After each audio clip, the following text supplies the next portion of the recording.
नमस्कार EPS 95 pension धारकों, आप सभी का स्वागत है एक बार फिर से हमारे इस यूट्यूब चैनल पर। दोस्तों, ईपीएस 95 पेंशन धारकों के लिए इस वक्त की दो बड़ी महत्वपूर्ण अपडेट निकलकर सामने आ रही है। जी हाँ दोस्तों, अगर आप ईपीएस 95 पेंशन धारक हैं, देश के किसी भी कोने में रहते हैं, जिन्हें आप ईपीएस 95 पेंशन योजना से जुड़े हुए हैं, तो दोस्तों आप सभी के लिए बहुत ही बड़ी खबर है।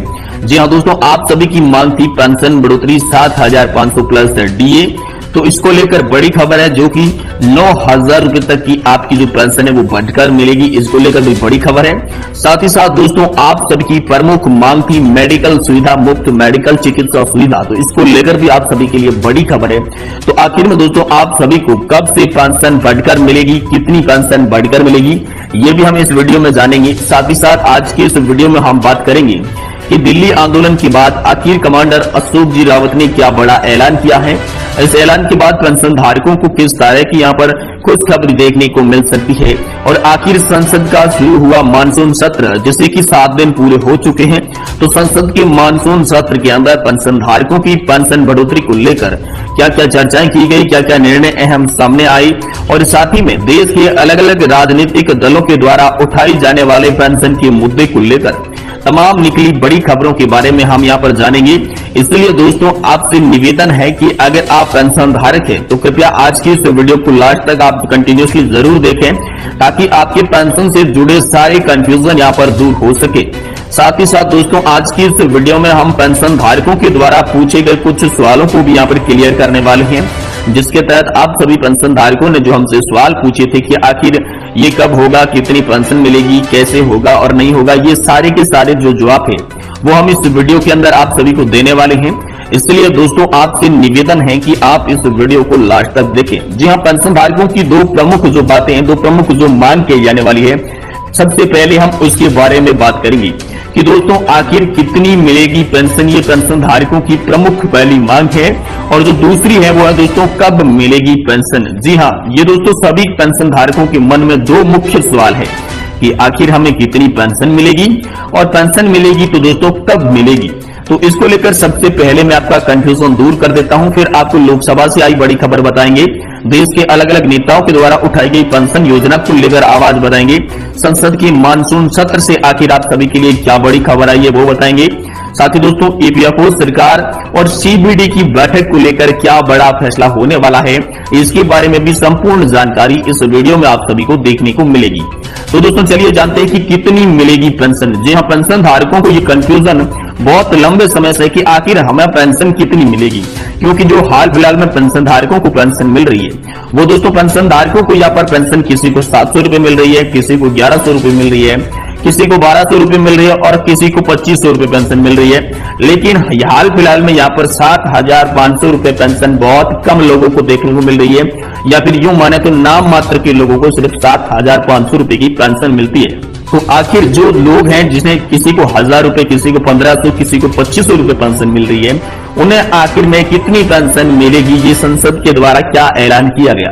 तो दोस्तों पेंशन की बात करें तो दोस्तों आपकी 15,000 रुपए की वेज लिमिट जो है वो उसे खत्म कर दिया गया है।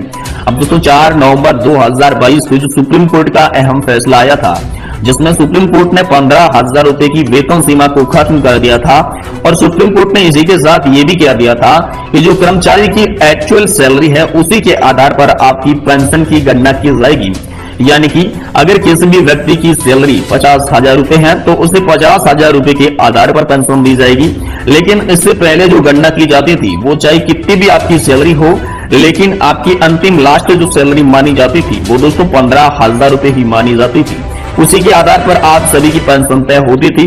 तो सुप्रीम कोर्ट ने इसे खत्म करके आप सभी की एक्चुअल पेंशन देने का यानी पर निर्णय तो दे दिया, लेकिन अभी तक ईपीएफओ और सरकार के द्वारा ऐसा कोई भी कदम नहीं उठाया गया है जिससे आप सभी को एक्चुअल सैलरी के आधार पर पेंशन मिल सके। क्योंकि पेंशन तो जो 15,000 रुपए की वेज सीमा के आधार पर मिलती थी, वैसी पेंशन ही आज मिल रही है। सुप्रीम कोर्ट का ऑर्डर आए काफी महीने बीत गए हैं, लेकिन अभी तक सरकार ने कोई भी एक्शन यहाँ पर नहीं लिया है। किसी को भी यहाँ पर पेंशन में राहत देखने को नहीं मिली है। तो इसी को लेकर पेंशन धारकों में लगातार गुस्सा है। पेंशन धारक लगातार देश के अलग अलग कोनों में प्रदर्शन कर रहे हैं। हाल फिलहाल में आप सभी जानते हैं कि दिल्ली के अंदर जंतर मंतर में एक बड़ा आंदोलन किया गया पेंशन धारकों की तमाम मांगों को लेकर, लेकिन ये पता नहीं चल पाया है कि आखिर पेंशन धारकों को कितनी पेंशन मिलेगी, ये फिक्स नहीं हो पाया है। लेकिन पेंशन धारकों आपको घबराने की बिल्कुल भी जरूरत नहीं है, क्योंकि पेंशन धारकों को कितनी पेंशन मिलेगी अब ये जल्द ही तय होने वाला है। अब दोस्तों जल्द तय इसीलिए होने वाला है क्योंकि संसद के मानसून सत्र में आप सभी की ईपीएस 95 पेंशन बढ़ोतरी की तमाम मांगे चलने लग गई है। वहीं दूसरी सबसे बड़ी बात करें दूसरे सबसे बड़े मुद्दे की, तो दोस्तों दूसरा सबसे बड़ा मुद्दा है 2024 का लोकसभा इलेक्शन। जी हाँ दोस्तों, 2024 का लोकसभा इलेक्शन अभी सर पर है। हर कोई पार्टी पेंशन धारकों को नाराज नहीं करना चाहेगी, इसलिए 2024 के लोकसभा इलेक्शन से पहले आप सभी को ये पता चल जाएगा कि आखिर आपको कितनी पेंशन मिलेगी। अब दोस्तों कब मिलेगी पेंशन, इसको लेकर अगर डेट की बात करें तो दोस्तों डेट तो ऐसी कोई फिक्स नहीं हुई है जिसके आधार पर हम आपको बता सके कि कितनी मिलेगी, आपको कब मिलेगी पेंशन। लेकिन लोकसभा से मिले बड़े अपडेट के अनुसार संसद का मानसून सत्र खत्म होने से पहले पीएम मोदी के ऐलान के अनुसार संसद का मानसून सत्र खत्म होने से पहले ईपीएस 95 पेंशन धारकों को पेंशन का पैसा मिलना शुरू हो जाएगा। और साथ ही में बात रही कि आपका जो महीना पूरा हो चुका है लेकिन पूरे महीने की अभी तक आपको पेंशन नहीं मिली है, तो दोस्तों घबराने की आपको जरूरत नहीं है। आप सभी को 1 तारीख से लगाकर 7 तारीख तक यानी कि महीने के पहले सप्ताह के अंदर ही आपके खाते में आपकी पेंशन देखने को मिल सकती है। ऐसा यहाँ पर पीएम मोदी सरकार ने ऐलान कर दिया है, क्योंकि दोस्तों नजदीक आ रहे चुनावों को देखते हुए सरकार अब पेंशन धारकों के लिए कई बड़े ऐलान कर रही है।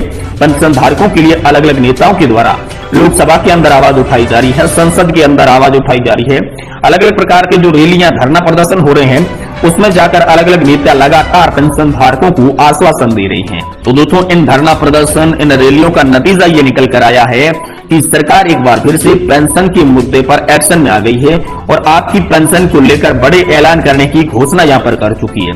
इसी बीच एक बड़ा अपडेट आप सभी की पेंशन को लेकर ये आया है कि वित्त मंत्री निर्मला सीतारमण ने पर्सनली तौर पर पीएम मोदी से मुलाकात की, जिसमें उन्होंने पेंशन धारकों की तमाम मांगों को पीएम मोदी से अवगत करवाया। पीएम मोदी को कहा गया कि पेंशन धारकों की जायज मांगे पिछले लगभग 20 सालों से चली आ रही है। अब पेंशन धारकों की इन मांगों पर ध्यान नहीं दिया गया तो पेंशन धारकों का ये बड़ा संगठन हमारी जीत का रोड़ा भी बन सकता है, क्योंकि बीजेपी अच्छी तरीके से जानती है कि अगर पेंशन धारकों का वोट विपक्ष में पड़ गया तो बीजेपी को यहाँ पर जीत मिलना मुश्किल हो सकती है। इसलिए बीजेपी लगातार पेंशन धारकों का वोट बैंक साधने में लगी हुई है। पेंशन धारकों को लोक लुभावने मन भावने यहाँ पर ऑफर दे रही है, जिसके तहत डेट पर डेट तो दी जा रही है, लेकिन अभी तक पेंशन बढ़ोतरी न की है और न ही कब से मिलेगी इसका कोई ऐलान किया है। लेकिन एक पेंशन धारकों को आस ये जरूर लगी है कि संसद के मानसून सत्र के समाप्त होने से पहले पेंशन धारकों को पेंशन दी जाएगी। अब दोस्तों संसद के मानसून सत्र का 1 सप्ताह समाप्त हो चुका है।